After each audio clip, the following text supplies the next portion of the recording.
guys. Alam niyo ba kung magkano yan? Sa halagang 200. Kita niyo naman hindi magkano sa mangkok nila. Sobrang laki. Sulit talaga yung 200. Mapapatatlong kanin ka, 4. Busog. Mukbang talaga. Yun, hello guys. Tara sa akin. Ulo ng dragon. Hindi, ulo ng baboy pa. Dito lang yan kay Kanto 7 Up Corner 3rd Avenue, Caloocan.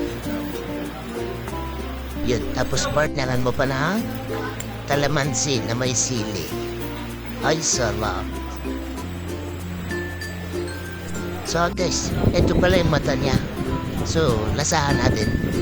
So muna natin sa sili kalamansi patis.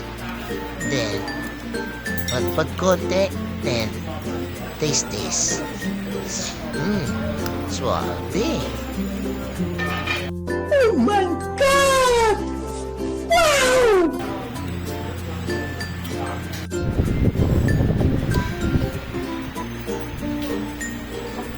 Paano mo ay ulo?